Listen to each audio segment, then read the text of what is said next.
Michelle, take us Cool. away.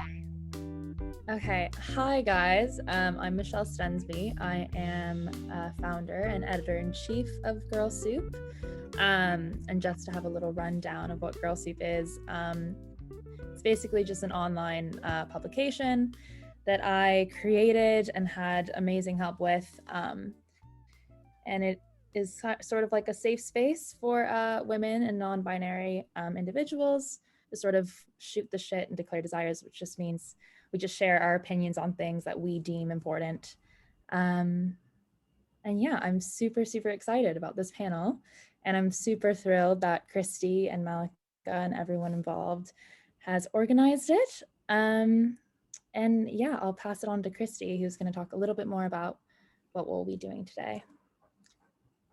Hello, team. I am Christy. I'm the social media director at Girl Soup and an editor here. And I have been working with Malika to put this beautiful event together for a while now. And I'll just be moderating the conversation. I have some guiding questions, but we're not married to them. I just want this to be like a really open discussion and we kind of see where everything goes. My role as a moderator is just to make sure that everyone has equal space to talk. I think this will probably go around 2 hours just because we have so many beautiful voices to hear. I'm planning the first hour to be a little more like general, and then the second hour I would love to like really get into the meat of some of the 98's recent projects. But if that ends up blending together into just one long 2 hour chunk, that's also beautiful. The first thing that I am going to ask from all of you is just to introduce yourself, your name, who are you, where are you, and what do you do with the 98? Okay, I feel like I should go first, so I'm gonna go first. I'm Malika. I'm the artistic director and founder of the 98, and I've also been an artist and participating in that capacity. But yeah, I'm an OG, as they as they say. And where are you right now? Oh yeah, I'm in Brooklyn, New York. I'm in Crown Heights, but I'm originally from Toronto, Canada. And I studied at Boston University for 4 years and am a recent graduate, which is really exciting. So yeah. Congrats, grad. Let's just go in this clockwise order. So, and I'm so sorry if I pronounce anyone's name wrong on the first try, since I'm just reading it. But Aisha, why don't you go next?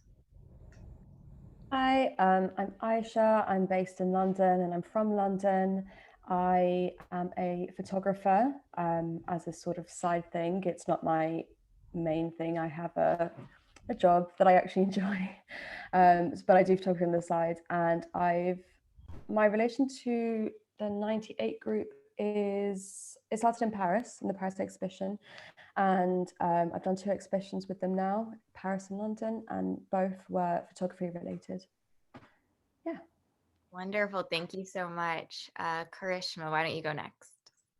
Hi, I'm Karishma. I'm so sorry I was late. My audio was not working.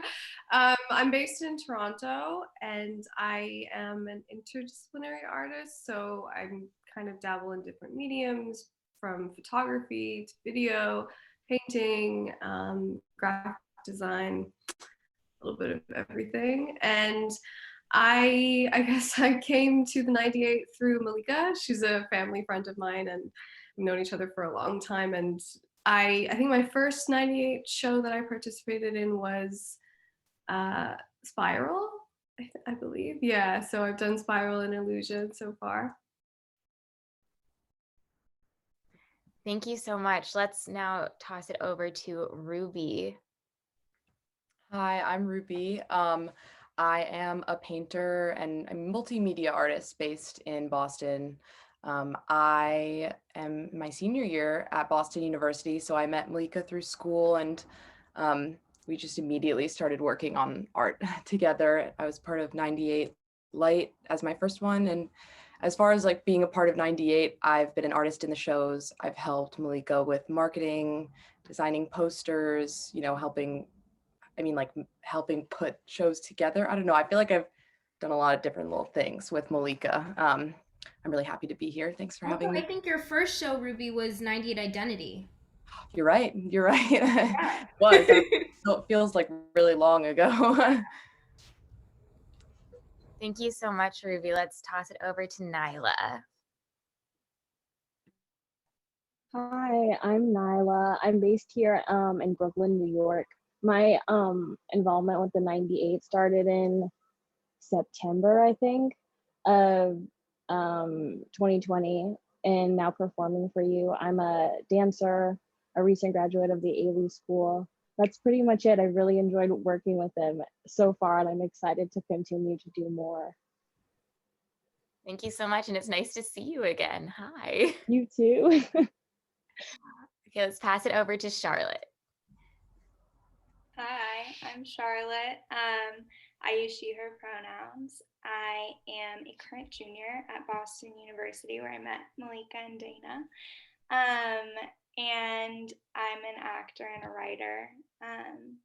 And I'm the dramaturg for At Odds with the Air. This is my first 98 show, so I'm very excited to be here. We're excited to have you. Okay, let's toss it over to Sophia. Hey everyone, I'm Sophia. I'm a writer-director based out of New York City. I have joined 98 as the director of their third piece in this video series, At Odds with the Air. And so we haven't filmed yet, but we will be filming soon. I'm very stoked about that. I met Malika through friends. So yeah, it's been an awesome artistic collaboration thus far. And I'm so excited to hear more about it. And especially since like you're doing the 2D and the 360 camera, like that's just going to be such a fun discussion. Let's toss it over to Alina. I'm sorry if I pronounced that wrong. Yeah, hi, my name's Elena Alem, and I'm based usually in Kyiv, Ukraine, although right now I'm in the eastern city of Slavyansk, which is about 100 kilometers from the front line of the war zone that's currently happening between Ukraine and Russia. And what I do, I was a part of 98 Illusion and Studio, and I've been filming underground techno raves along the border in 360, so that eventually the idea was that people put on glasses, whether they be in New York, and somehow end up in a small town of Eastern Ukraine in an underground rave that you may not know. So yeah, that's kind of the meat of video and all sorts of experimental formats. And I met them through, I guess, also BU. Like I graduated from BU 2 years ago. Yeah. Thank you so much. That is so cool. The way I couldn't even host an underground rave just in America in a normal warehouse. So I'm deeply impressed. And now finally, let's pass it over to Dana. Hi, I'm Dana. I'm in Brooklyn, New York, and I guess I started working with 98 before it was 90. The first thing that they did was a show in a warehouse, like a little event. And I went to that at BU, and I guess that's when I first started working with them. I met Malika at BU. We were in the same sort of classes together. And now I'm kind of their resident movement director for, now I'm forming for you at the Public Records location. And now for our next project, At Odds with the Air, I'm kind of with Malika and the core team, TJ and Charlotte, we're kind of heading that at the moment. So yeah, but I'm a movement director, dancer and actor. So I like the performing arts, and yeah. Thank you so much. It's so nice to meet you. Malika spoke so highly of you during our last interview. So it's nice to put a face to the name. Oh, that's sweet. Let's just get started first by just having Malika explain, why and how she started the 98, just build that foundation for our viewers. Yeah, so as you may have heard, I met a lot of these wonderful artists at BU. And that's significant because that's kind of where it all started. Freshman year of my time at university at BU, we took I'm a theater major. That's kind of what I studied at school.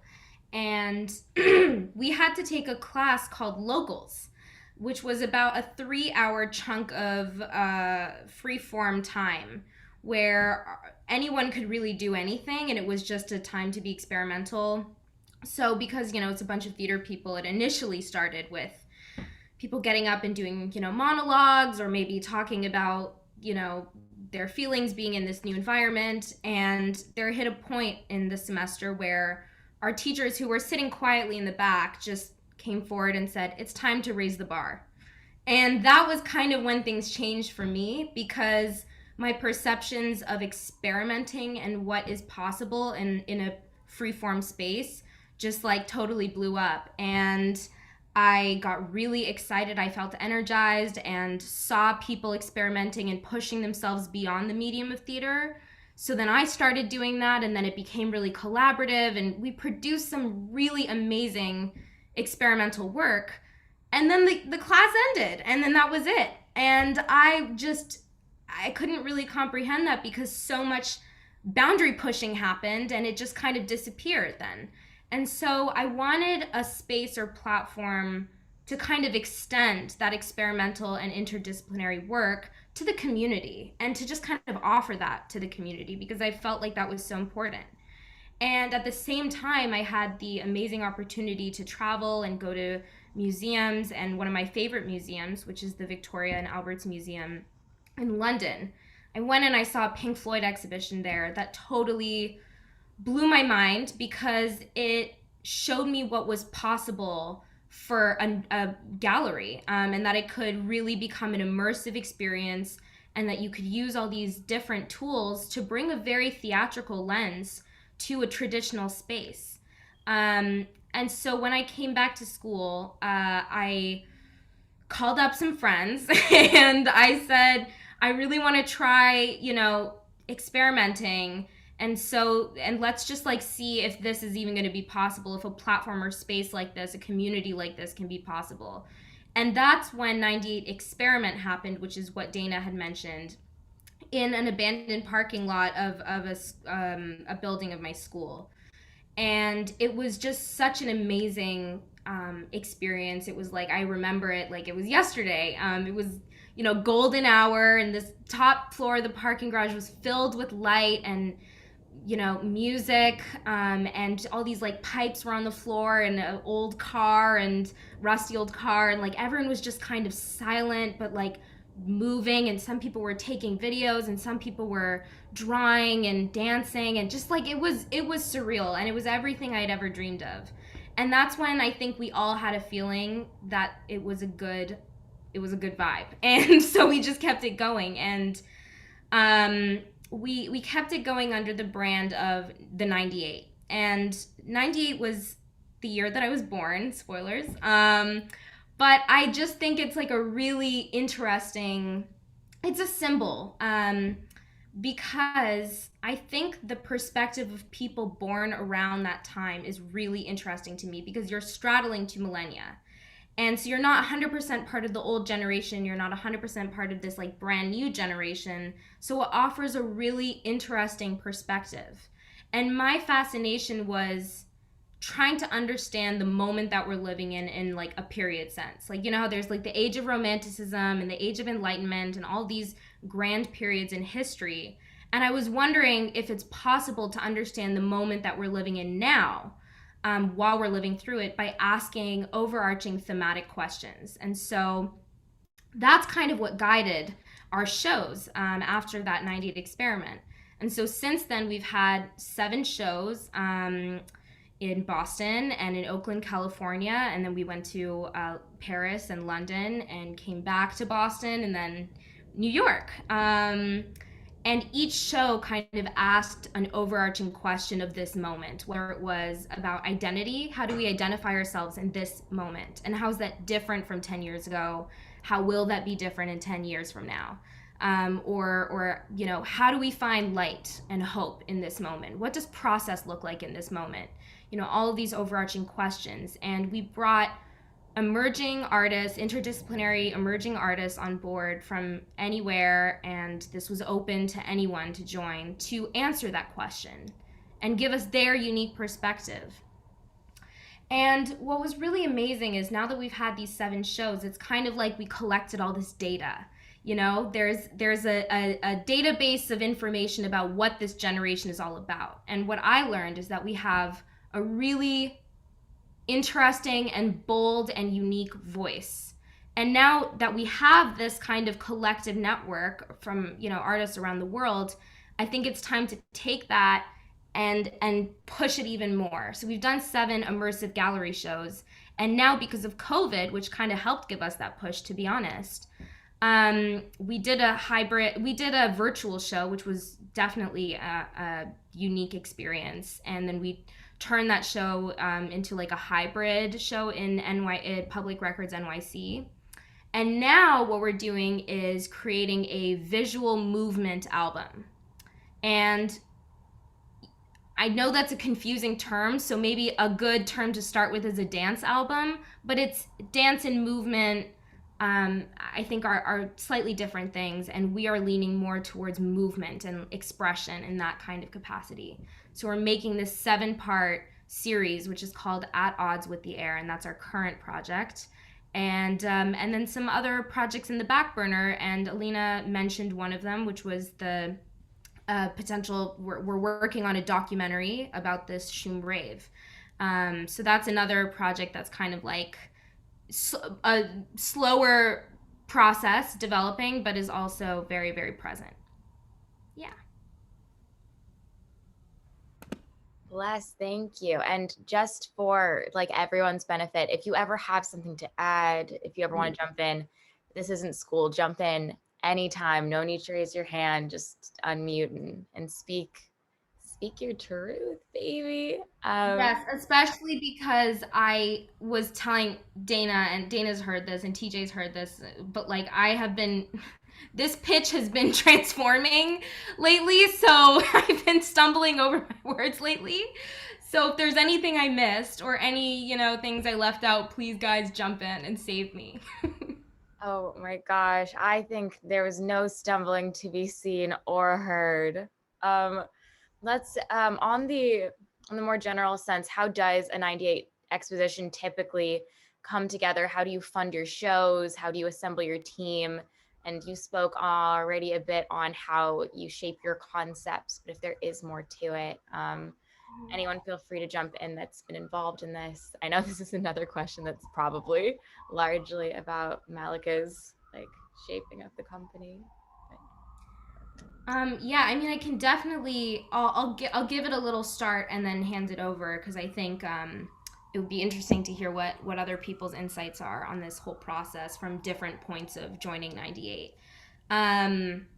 So what I'll say is that the theme pretty much just comes from conversations, like with everyone. I'm sure I've had a conversation with absolutely everyone here that has sparked something, because through talking about our feelings and thoughts and perspectives on this moment, I start to see a lot of similar themes coming out. And Dana and I have recently called it the wavelength. And it's like this wavelength that everyone is on, and that everyone has this insight that is shared. And it's really coincidental, honestly. Maybe not. Maybe it's not coincidental. Maybe it's actually very real, and that's why it's it's on everyone's mind. But that's kind of how I come up with the themes for the shows, just observation, like really just looking at what are people talking about right now, and why is this important to everyone, why is it on everyone's mind, and then just wanting to explore that more. So that's kind of how the themes go about. And then when it comes to the artists, it's really from everywhere. So initially it was BU people, because they were the people around me, they were the people I was collaborating with. And then it kind of got around word by mouth and through social media. Some people I've met on the street, like some people, like it's really just through everything and everywhere. And in terms of funding, this is a really interesting question, because it started out with zero, with nothing. And then we tried crowdfunding a little bit to just pay for artist supplies. But really, so far, we've relied on the generosity of a lot of people just putting in their time and effort, just out of love of art making, which has been incredibly generous and wonderful to witness and wonderful to be a part of. It's really, it gives me hope. And now we're kind of, because we're formalizing our structure through 98, we're looking into better ways to, you know, make money, to fundraise, and to just kind of experiment with how that all goes. But I know, like, I really remember talking to Aisha about this in London. She was so lovely and kind and would send me, like, I remember you sent me the Glossier pitch deck at some point, and you can, yeah, and we just had these conversations about like how to do PR and marketing, and how to potentially fundraise, who to email, and I learned a lot honestly from those conversations as well.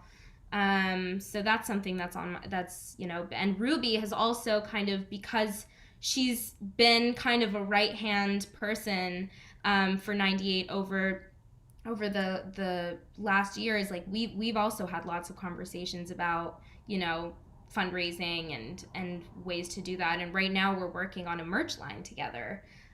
So yeah, does anyone else have any insights on this? I know we've had some, Dana, we've had some interesting, fun conversations about this lately as well.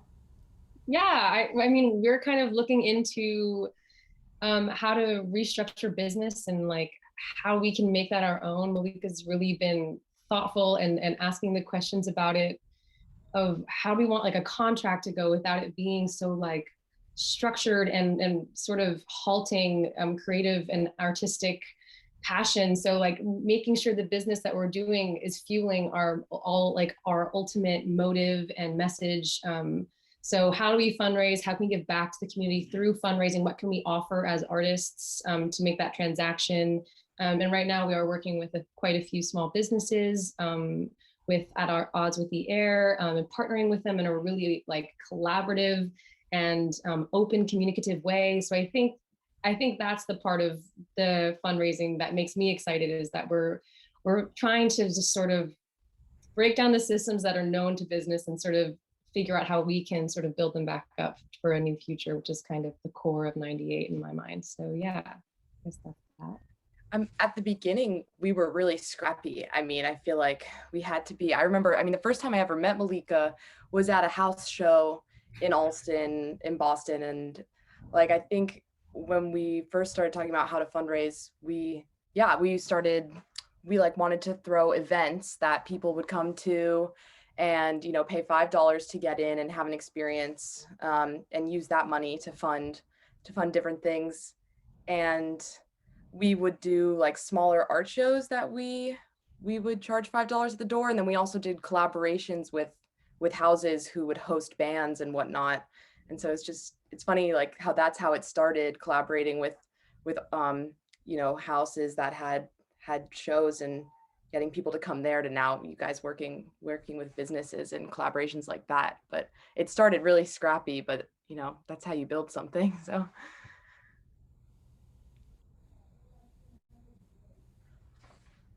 And I know a lot of you have collaborated together, like outside of the 98.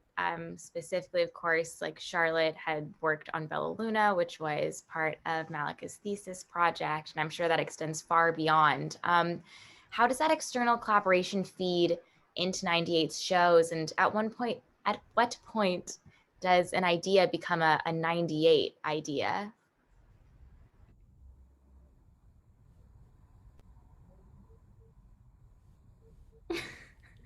I'm laughing because I don't even know the answer, because every conversation with Malika is always like so inspiring that every time you're like, we should do this. And then I think the way that I think of what goes to 98 ideas are the ideas that we talk about for like a 4-hour conversation. And then if I'm still thinking about it 3 or 4 days later, I'll text her and be like, hey, maybe we should actually do that. And then maybe it turns into something. But I feel like every moment Malika lives is like low key. Like she's always kind of just soaking in whatever's coming to her. At least that's my experience. yeah, as a painter, I mean, a lot of, oh, sorry, go ahead, whoever. Oh, no. Go. I was gonna say, as a painter, like a lot of my work is pretty, it's pretty like by myself. I'm not doing that much collaboration like with my actual work. So, Malika will come to me with an idea for what the next 98 like overarching theme would be, or whatever the theme will be for the show. And I might have 7 different projects that I'm working on. And for me, like I don't feel like a work is fully realized until it's in context with other works, other people, other discussions. So I might have 7 things that I'm working on, and we talk about, what a theme might be, and then it brings one of those projects forward, and it then encourages me to continue working on it or bring it to a newer, more exciting place. So yeah, I think sometimes the work isn't finished and realized until it's in conversation with 98, but the 98 kind of like draws it out of the work sometimes. Yeah, in a similar vein, the first time that I was ever working with Malika on a project was we like ran into each other on the street, and you were directing October, which was a play that was going up at the School of Theater at BU, and you were like, "Oh, I don't have a stage manager." And I was like, I'll try, I can do it. And you like immediately trusted me, which made me feel super valued in the room. And then we had like an entire year of like being just show to show to show together. We ended up in a lot of the same rooms. And I feel like every conversation that we had about each of those pieces individually fed into like a common understanding of art making in general. Like it all keyed into the same essential like pillars of an artistic mission. So I can see how each of those things has fed the way that I'm working with the 98 now, and the things that I see us doing. So that's been exciting, like to see the consistent through line through all of it, like's been said. Can you expand on those pillars that you just mentioned? Yeah, just sort of like Malika was saying earlier about the wavelength, finding the ways that an idea, let me think of how to even articulate this. I think that's part of it, is having trouble articulating it in words. Like that's why multimedia expression is such a big part of the 98. But to try, I would say, I would say that if I believe something about art or the world or perspective, then it's rooted partially in what already exists outside of me and partially in what already exists within me, which sort of brings us to a level field in terms of connecting to other artists, because the tension between what I'm seeing and what I'm feeling about it, there's so much in common with my experience of that than with anybody else's. And to have every voice in the room like lifted to say what their experience of a thing or of the world or a piece of art is, only brings out that similarity more and more. So that would be like the biggest pillar, I would say, is just that we're all sort of coming at this from our own home base, but that it leads us to the same place or to very different places that communicate very well.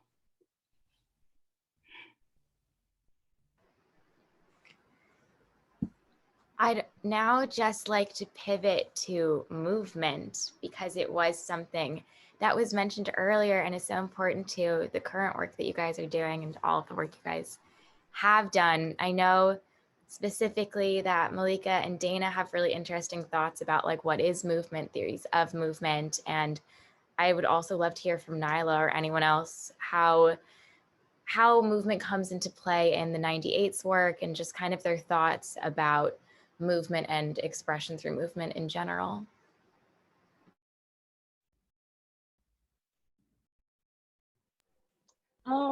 I can talk a little bit about that just from my perspective in the 98.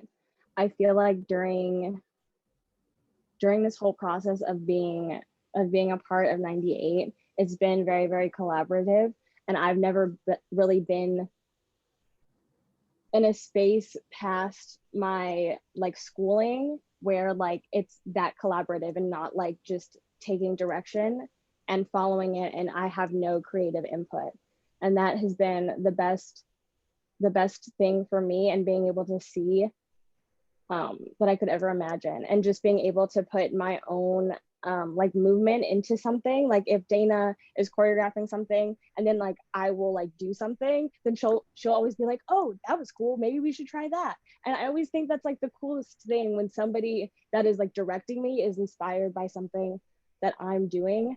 And I think that I've only gotten to the space like where I feel comfortable with 98 and with like this whole process of being so collaborative is because of having all of this time throughout the pandemic to like think about me as an artist and how like I can be confident in like my own movement quality, that like I can just do whatever and it can inspire somebody else, or somebody else can learn something from it.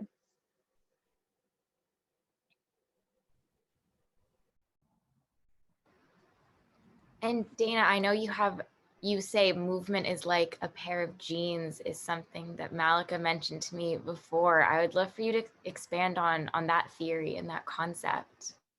Yeah. That's sort of my philosophy as a movement artist, I guess. It's funny because it was actually birthed and bred in a movement class that Malika and I were both in. I think I said it, and Malika came up to me after class and was like, that's right, that's that. And I was like, oh, okay, cool. And since then, it's kind of become a part of everything, where I never want to create art that feels like it's from one perspective. And when you're directing or choreographing a piece, I'm really conscious of, I have a room full of people who are artistic beings, and to not utilize their minds and hearts and bodies, and their experiences, where they come from, their souls, would just be such a sad and wasteful thing. So every time I'm choreographing, first, well, I'll be specific about for the 98, my idea is sort of like when you put on a pair of jeans, every single person that wears it's going to fit their skin and their bones and their muscles differently. And I think we need to embrace that. So when I'm giving somebody a sort of structure of movement, I'm looking to see how each person's habitual movements, and sort of experiences and emotional life can inform it, and change it. And so we'll sometimes work from, depending on how much time we have, and a lot of it's on Zoom, so making sure that there is sort of like a comprehensive thing we can follow of making art, structured somehow. But we'll do impulse work, where we'll just sort of, like Nyla was saying, maybe if we're doing a solo, I want that solo to be from that person. It's a solo, it's their movement, so I want to make sure it's coming from their heart. So we'll kind of do some improvising maybe, and they'll find a pose that feels true to that moment, and then we'll just work on each impulse. What's your next impulse from there? Let's move to the next impulse and the next impulse, and then shape it, so that every time you perform it, hopefully it feels like it's coming from you, and then it's just a more truthful and authentic piece of art that we're sharing. So yeah, it's like putting on a pair of jeans, or that's the short answer. So yeah.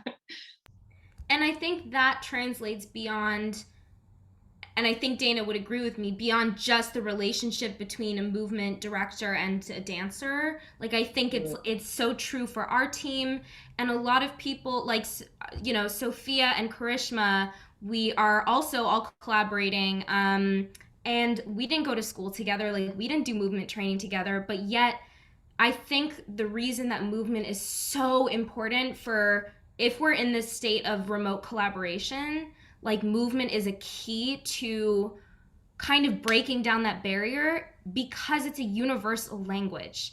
No matter where you are, everyone knows what movement is inside. You don't have to be a professional dancer to know what movement is. Movement is everywhere. And I think, like, I've really enjoyed our conversations. Like, Karishma and I have spoken so many times over the years. Like, we've had lots of conversations when I come back to Toronto or she's in New York or wherever, about movement too. And she has such an amazing knowledge, because I think it's just built internally into our bodies and our vocabulary. And there's something that, again, that wavelength that just resonates. And so I think what I find the most incredible is having conversations with new collaborators, and just it feels so easy because there's that shared vocabulary. I think the vocabulary and like I think the shared trust and understanding as well makes such a big difference, especially when you are working remotely. You know, having that through line, that communication, that trust is super important. And Malika's always, I mean, she's always championed that, in my opinion. I mean, I'm sure everyone feels the same. In terms of it being on a wavelength in various different projects and it kind of all connecting, it's in a slightly different format, but I think one of the reasons why what's going on in Eastern Ukraine resonated so well with the vision of 98 Arts is one of the reasons why this all started happening was because a lot of these kids were 13, 14 when the war started. And this particular town, the reason why it's so special was because it was taken hostage by the militants for several months when it first started. And they've used dance and music as their way of finding some sort of freedom and independence within their own community because whether it be noise curfews now or not having really much going on because everyone's either moved out or doesn't want to be there, um, finding like the reason it all started here and then the reason why I ended up coming to try and feature it was it all started with the phrase of one girl saying, I just want to be able to dance until in the morning and not even think about what's going on outside those doors. And her best friend said, you know, I love you and I'll do anything for anyone that I love. And we're going to find and make a space for all of us to just dance and dance the night away and not think about our problems.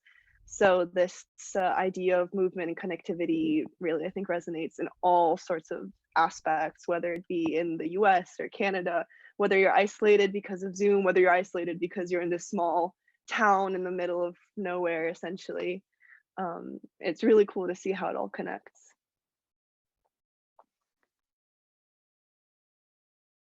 Gosh, I mean, even I'm no movement artist at all, but movement within painting for me, like I am always working off of impulse. Like I feel like a lot of my work, I'm not a big planner. Like I have an idea and I attack the canvas and I think, you know, one mark leads to the next, which leads to the next idea, and one rug painted in one bedroom scene that I make then inspires a whole new, you know, a whole new body of works all based on that one pattern. And so I think the impulse for me and my body in my work is really strong there. And I feel like I'm using my body a lot when I'm painting, you know, standing and making really big gestures, and it feels really good and it makes me feel even more connected to the works. I guess that was movement and impulse, but I think, yeah, it's connected in so many ways for sure. I think you hit it on the head that at the bottom of why does movement work as that universal language? It's because of impulse.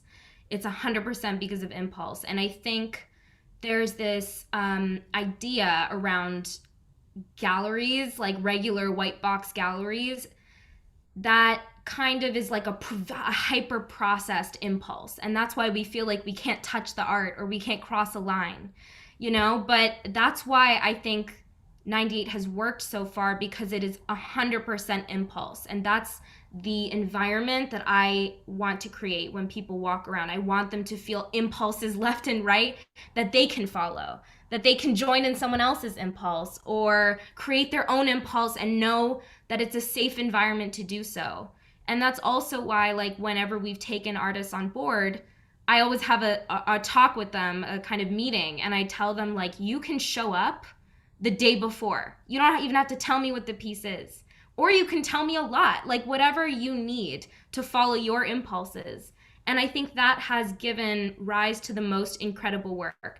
And you know, I think some of the best experiences in the past have been just having that trust for our artists, showing up the day of setting up the gallery and then going, huh, that's really cool. Like, what is that sculpture? And having never seen it before. And then I feel like I get to play, I feel alive. And I think everyone, or just not, I think it gives that element of surprise, you know, when whether you're clicking around a virtual gallery or watching something, or you're actually in an immersive space, that feeling of like, I don't know what's going to happen next. You know, like maybe in 3 minutes a giant, like the crowd will be parted and a hyper choreographed movement piece will happen, or a non-choreographed movement piece, or that sculpture that's been floating there, like someone's gonna pop out and someone's gonna be squiggling across the floor like a lizard. Like it really, that's the kind of feeling. And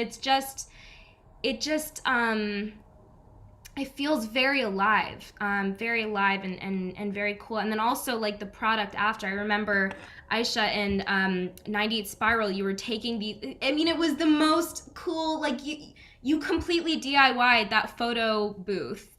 And the photos that came out of that after, it was so fun. Like it was probably, yeah, I think, and we all, like all the artists after, we like got together in front of that, and all the photos were really trippy, and it totally encapsulated that experience from that night.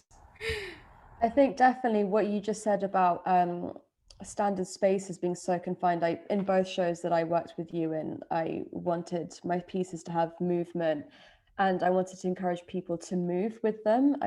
So for the one in Paris, I took the photos that I printed to exhibit and put them on strings, and put some really, really low down. And I wanted to force people to bend down to look at that photo, or stretch up to look at the other one. And then the piece that Melika just spoke about was honestly, I just found on the streets. It was this gold reflective stuff that in the UK we used to insulate the roofs. My neighbor had chucked it out. I took it and I was like, this is art.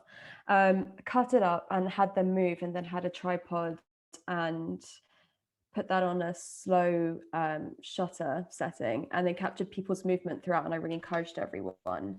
And that was a form of impulsive and quite natural movement. But you could see that there were people who were very uncomfortable with it, but there was a beauty even to that discomfort that I really liked. And I feel like the way Melika approaches art direction and kind of helping us figure out what it is we want to do is really encouraging of that, but also very grounding in the themes that she sets out for everyone. So you kind of get the best of both worlds, and then the audience that interacts with your pieces get the best of both worlds as well.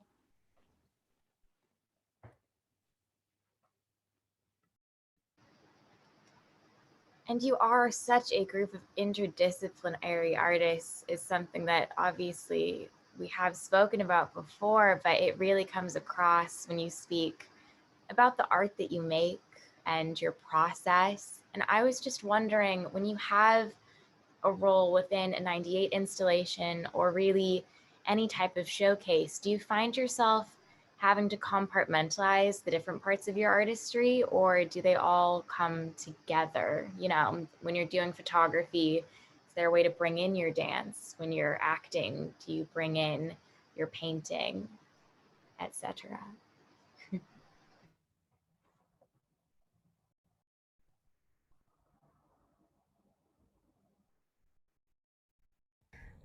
Well, if not, I will say that I've experienced firsthand people switching disciplines throughout their shows, or kind of dipping toes in different pools. I would love to. I know, Ruby, were you gonna say something? No? Okay. No. I was gonna add just it's been really cool, you know. I know that a lot of 98's work is live in front of an audience, and now this new visual movement album is going to be, you know, it's all filmed, and I love the way that 98 sort of switched gears to accommodate what's going on in the world, and now we have to sort of film and show rather than, I mean, correct me if I'm wrong, Malika, but right, like most of the time 98's been live and in front of an audience. But in terms of like, I mean, I'm so new to 98, but it's been so fun. One of the things that made me hop on the project immediately was I was like, whoa, there's so, like, everyone's really passionate, which is so awesome to see, but also everyone's coming in with like these different, just these different perspectives and different skill sets. And so that's been really fun. It's been super interdisciplinary in that sense. But as a filmmaker, it's been fun to like work on the story aspect of this, like this one piece in this visual album, and to like be able to work on the composition with an awesome composer named Inigo Fuster. I don't know if I'm pronouncing his last name right, but and then work with choreographers like Dana. And it's been really, I feel like I'm honing different skill sets by just directing this project. And that's been really liberating.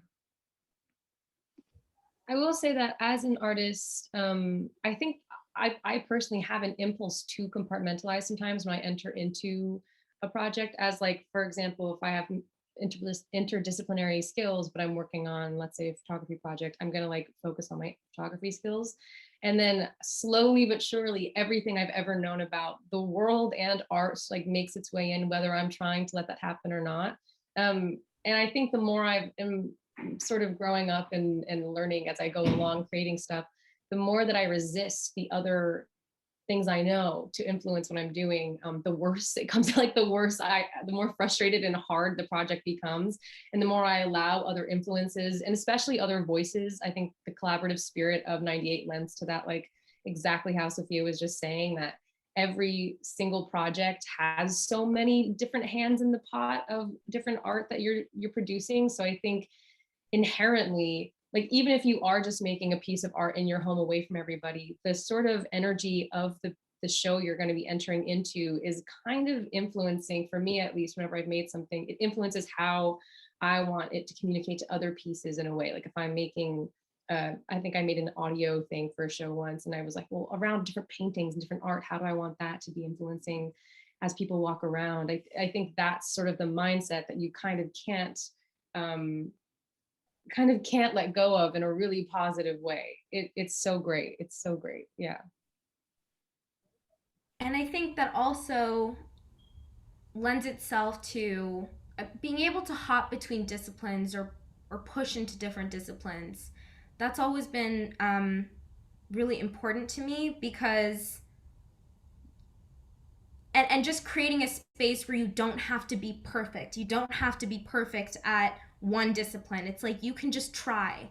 And I think that's the most important thing. You can just try it. And if it and you can, work with people who can support you and teach you and guide you. And the fact that there is no one right way to make art, and I think that's really beautiful. And I think people remember that when they come back from shows. Like for example, there was a piece that was one of my favorites from 98 Light. So 98 Light took place in an abandoned cat hospital in Boston. And it was it was converted into a gallery called the Post Cubicle Gallery. But it was like really eerie. Like there's still like remnants of the cat hospital stuff. I don't know why specifically a cat hospital, but that was the vocabulary that they used. So I'm not being crazy. They used that vocabulary. But anyway, so I remember this one artist, she had this idea and she was like, I need you to trust me and I'm going to run with it and everyone's going to be dancing and going crazy. And I was like, okay. And she created this like insane disco like performance thing where they were doing like fake cocaine, which was just like baked like flour, like all-purpose flour, just like blowing it in the air, and like everyone was just like slow motion disco dancing to I Feel Love by Donna Summer. And I mean, like, it was not an immaculate, staged movement piece. It was just people feeling and tapping into joy and just feeling the music and the moment. And even the band that was performing live, they fake played instruments like they were performing to the song. Like they got into it. Like I wasn't even supposed to get into it, but I just hopped in because it looked so fun, and I know that other people did. And so it was funny because half of the audience joined in because they felt that joy, and then the other half were just watching like it was a performance, but they were truly just watching people dance like they were in a club. They're totally unchoreographed, just feeding off of people. And so I think like that's an example of an installation that was not traditional, like, performance or movement, but still worked. And I think it worked because there was joy. There was the joy, and this artist was following her impulses, and it was just this attitude of like, why not?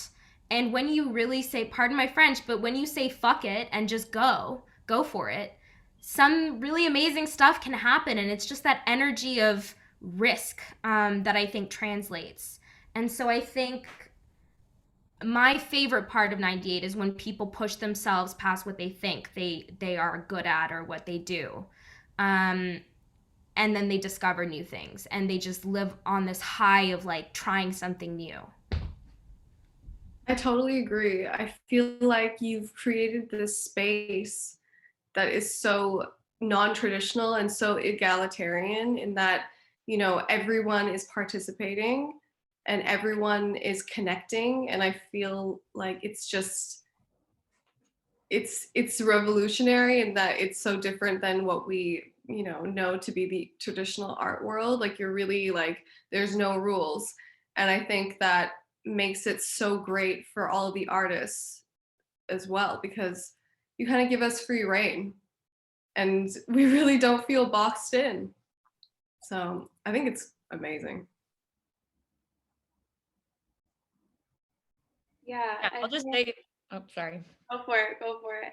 No, I'll just say that real quick, that if you want to, if anyone's watching and wants to meet really cool artists, 98 is definitely the place to go. Like we've just met I've just met so many thoughtful individuals. We haven't even filmed yet. And I'm like, whoa, this is cool. So like, I will say that, we got someone for our most recent project for the third video and the visual movement piece, someone, Alice Flannery, who's going to be creating all these bowls, like made all these handcrafted ceramic bowls. And I was like, wow, now I know someone who's really good at making beautiful bowls. You know what I mean? It's just, you're constantly meeting people with these insane talents. I would say that's definitely a highlight of working with 98.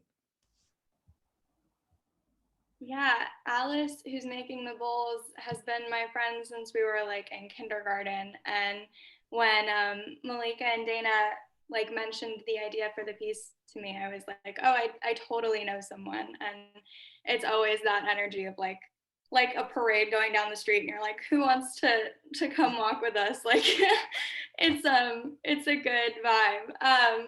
And something that I was gonna say about like not feeling like confined, like Krishma was saying, I feel like something that I struggle with as a writer is like I have so many questions all the time about like everything, and I feel a need to like stay on task with it and not go down all the little rabbit holes that I find myself wondering.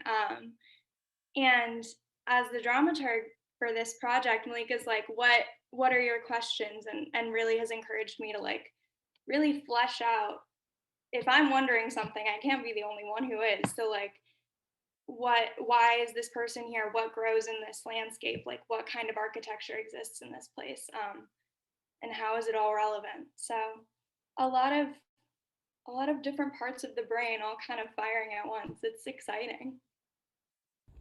Yeah, and I think I'm so flattered and thank you for saying that. But also like, I think it's important to say that, and a more recent learning for me is trusting a team of people to pick you up to pick me up when I don't know the answer or I'm not asking the right question. And I think that's been really amazing because, especially as 98 has grown, there's so much to keep track of. And I think one of the most heartwarming and wonderful moments is when I feel this hand on my shoulder, virtual hand on my shoulder, but a hand nevertheless saying, hey, did you think about this? And it's like, no, I didn't. And like, thank God you're there to help me. And, and that's why I just feel like, collaboration and trust, as it's been brought up already, has been the most important thing. And I've just been able to lean on our core team, especially to ask the questions that I might not, have not crossed my mind, or to make recommendations that haven't been made. And I think like my most important thing is just to be open to that and to be open to learning more as well, because I definitely don't have all the answers and all the skills. And so I've learned a lot from everyone in this Zoom room. I can definitely say that.